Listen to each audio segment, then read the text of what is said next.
Knowing Allah's Prophets and Messengers, the fourth book of the Eemaan Made Easy series by Muhammad al-Jibaly. Chapter 4. Noble Qualities of the Prophets. The Prophets were chosen by Allah. Only Allah assigns the Prophets. No one may claim to be a Prophet without Allah's permission. Only Allah subhanahu wa ta'ala decides who are His Prophets and Messengers. He picked messengers from among the angels to take His messages to the Prophets. The Prophets in turn took Allah's messages to their people. Allah subhanahu wa ta'ala says, Allah chooses messengers from among the angels and from among the people. Indeed, Allah is hearing and seeing. Surah Al-Hajj, ayah 75. The trust of prophethood is a valuable gift from Allah subhanahu wa ta'ala. He only gave it to a few among His creation. He knew who deserved to carry it and deliver it to other people. Allah subhanahu wa ta'ala says, Allah knows best with whom to place His message. Surah Al-An'am, ayah 124. Prophethood is a great honor. A man whom Allah assigns as a prophet is greatly honored and uniquely favored by this assignment. We cited earlier in chapter 2 the ayat from Surah Al-An'am in which Allah subhanahu wa ta'ala says 18 prophets. Allah then says about them, we favored all of the prophets over other people. Surah Al-An'am, ayah 86.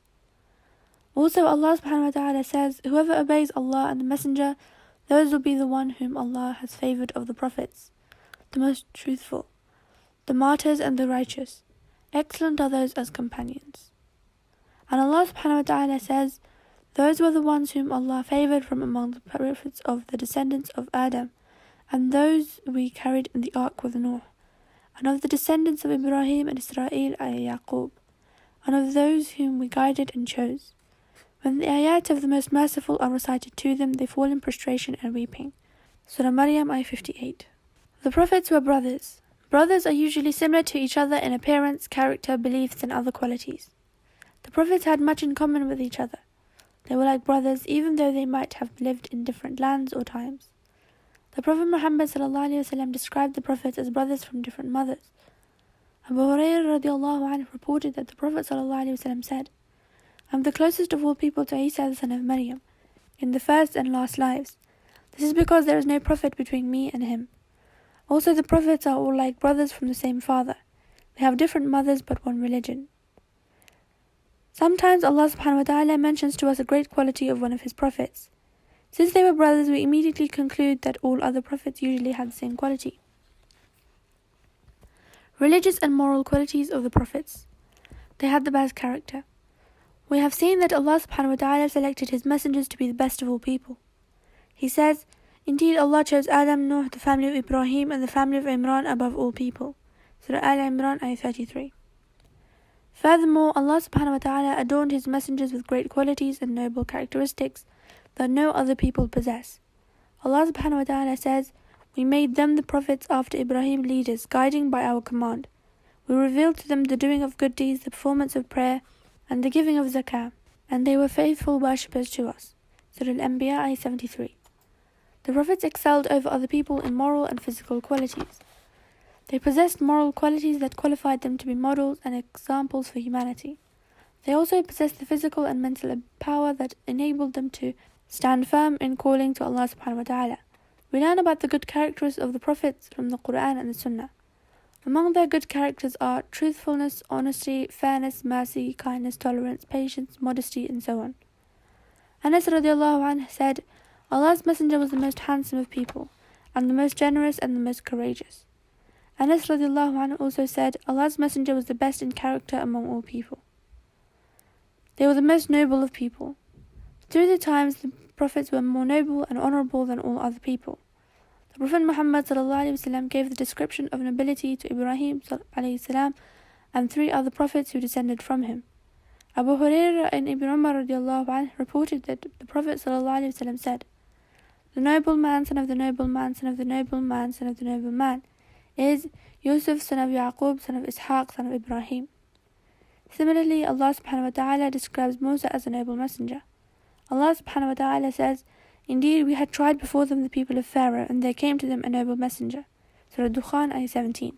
They had modesty and shyness. Haya means modesty or shyness. A person with haya would not want Allah or the people to see him doing wrong. Our Prophet Muhammad ﷺ praised haya, and he himself had more of it than all other people. The Prophet Musa alayhi salam also have this quality. Abu Hurairah radiallahu anhu reported that the Prophet sallallahu alaihi wasallam said, "Indeed, Musa was a shy man who liked to cover his body." They were honest. It is not possible for a prophet to have an evil character. The prophets did not lie, cheat, betray, backbite, etc. Some people would wink or make a secret signal to emotion to criticize someone or tell their followers to harm him. A prophet would not do this. Anas radiallahu anhu reported that the Prophet sallallahu alaihi wasallam said, "It is not proper for a prophet to make a secret signal." Sa'd radiallahu anhu reported that the Prophet sallallahu alaihi wasallam said, "It is not right for a prophet to have a deceptive eye." They were most righteous. Some common people are good and righteous, others are bad and evil. As for the prophets, they were never evil. They were the most righteous of people. We stated earlier in chapter 2 the ayat from Surah An-Na'am, in which Allah subhanahu wa ta'ala mentions 18 prophets.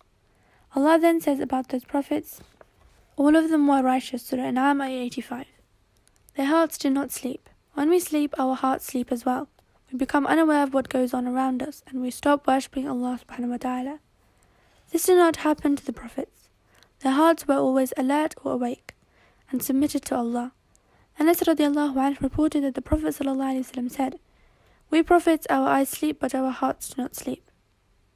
They offered the best worship to Allah. The prophets were the best worshippers of Allah subhanahu wa ta'ala. They knew Him better than other people, and they loved Him and feared Him the most. Anas radiallahu anhu reported that the Prophet sallallahu alaihi wasallam said, "Indeed, by Allah, I fear Allah and obey Him better than any of you." Abu Darda and Ibn Amr radiallahu anhum reported that the Prophet sallallahu alaihi wasallam said, "Dawood was a better worshipper than all other people." A wise person would submit to Allah Azza wa Jal in worship and obedience. The more that a person knows Allah, the more that he enjoys being a devoted servant to Him. This is why the angels and prophets never dislike to be true worshippers of Allah. Allah subhanahu wa ta'ala says, "Never would the Messiah Isa dislike to be a servant to Allah, nor would the angels who are near to him, i.e. to Allah." Surah Nisa, ayah 172. The prophets were human. They are the best of humans. All prophets were created by Allah. All of them were human, though the best of humans. Allah subhanahu wa ta'ala says, "The messengers said to them, 'We are only human like you, but Allah favors those whom He wills of His servants.'" Allah subhanahu wa ta'ala tells His last Prophet Muhammad sallallahu alaihi wasallam, "We did not send before you, O Muhammad, except men to whom we revealed our message." Being human does not mean that the prophets carried the bad human qualities of stinginess, cowardice, hastiness, laziness, and so on. They had a human nature, but they were chosen by Allah to be the best of humans. They were men. Ayah, Surah 12, Ayah 109, also tells us that all prophets were men. Many women of the past were very righteous, but none of them was a prophet. Among the reasons that the prophet were men are the following. Number 1, in delivering Allah's message, a prophet often needed to give public talks, meet with people openly and privately, travel over the earth, face the disbelievers and argue with them, prepare and lead armies, and so on. All of this cannot be accomplished properly except by a man. Number 2, a prophet often needed to be in charge of his followers and act as their model and example. This cannot be handled by a woman because Allah subhanahu wa ta'ala gave the charge of her affairs in this life to her husband. Number 3, a woman is regularly faced by various natural events such as pregnancy, delivery, breastfeeding, etc. This interrupts the regular performance of her affairs and for sure would be a great obstacle to carrying Allah's message to the people. They ate and acted like other humans. Many ignorant people, especially among the non-Muslims, think that the prophets had some of Allah's divine qualities. They think that the prophets were not totally human, that they did not eat or go to the toilet, that they knew the hidden ghaib and so on. This is all false. The prophets ate and behaved like other humans. Allah subhanahu wa ta'ala says, "And we did not send before you, O Muhammad, any of the messengers except that they ate food and walked in the markets." Surah Al-Furqan, ayah 20. And Allah subhanahu wa ta'ala says about Isa alayhi salam, "The Messiah, son of Maryam, was not but a messenger. Other messengers had passed on before him, and his mother was a most truthful woman. They both used to eat food like other humans." Surah Al-Ma'idah, ayah 75. And Allah subhanahu wa ta'ala tells his last and best prophet to say, "Say, O Muhammad, I am only a human being like you. It is revealed to me that your Lord is only one God." Surah Al-Kahf, ayah 110. They had families and children. Another aspect of the human nature of the prophets is that they married and had families and children. Allah subhanahu wa ta'ala says, "We have already sent messengers before you and we have given them wives and children." Surah Ra'd, ayah 38. They worked to earn their living. The Prophets worked in a common professions to earn their living. They did not just sit back and wait for the rizq sustenance to come to them. Allah subhanahu wa ta'ala tells us of the story of Musa alayhi salam and how he worked on the farm of an old man for 10 years. After the 10 years, Musa travelled back to Egypt. Along the way, he met with Allah and Allah spoke to him. Allah said, "What is in your right hand, O Musa?" He, Musa, replied, "It is my staff. I lean upon it and I use it to tend my sheep, and I use it for other things." He said, "Drop it, O Musa." So he dropped it and immediately turned into a running snake. Surah Taha, ayah 17-20. All of the Prophets tended sheep as well.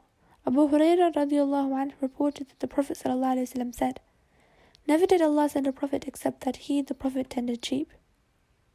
Also, Abu Hurairah radiallahu anhu reported that the Prophet ﷺ said, "Zakaria was a carpenter."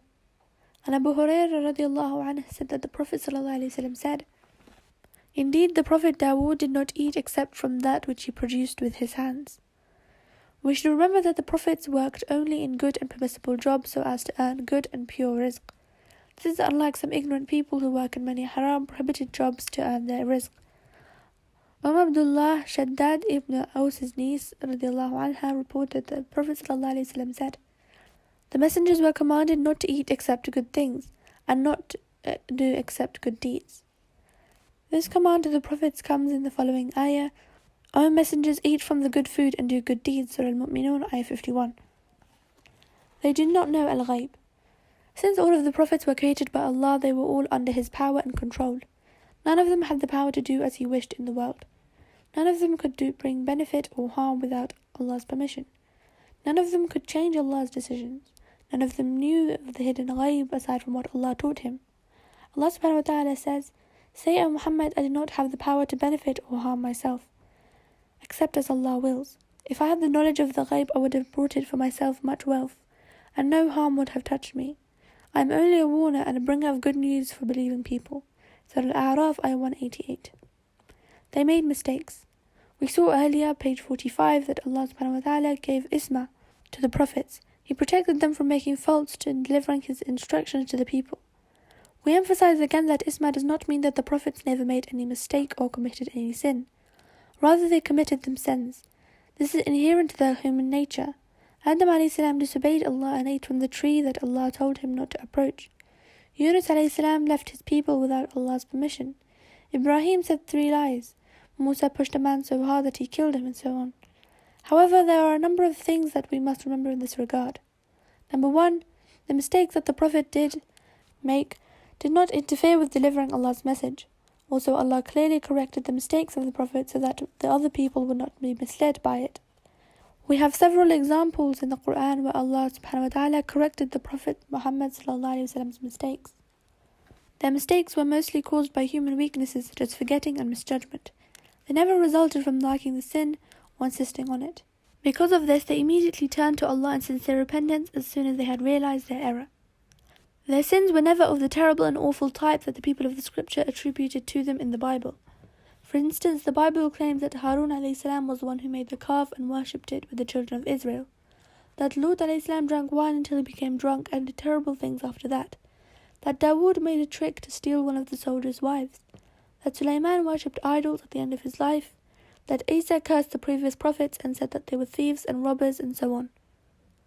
All of these are lies, and the prophets are clear from them. Afflictions of the prophets. They got sick. Since the prophets were human, they were exposed to the same natural incidents like other humans. They passed through health and sickness, strength and weakness, and life and death. Allah subhanahu wa ta'ala tells us that Ibrahim alayhi salam said, "He, Allah, is the one who created me, and He guides me. It is He who feeds me and gives me drink. When I am ill, it is He who cures me, and He is the one who causes me to die and then brings me to life." Surah Shu'ara, ayah 78-81. Abu Sa'id al-Khudri radiallahu anhu reported that he visited Allah's Messenger sallallahu alaihi wasallam when the Messenger was sick. Abu Sa'id touched the blanket covering Allah's Messenger sallallahu alaihi wasallam and exclaimed, "How severe is your fever, O Allah's Messenger?" The Messenger sallallahu alaihi wasallam said, "We prophets are like this. Trials are made harder for us and our rewards are multiplied." Their trials were difficult. We saw in the above hadith of Abu Sa'id that the prophets were tried harder than the common people.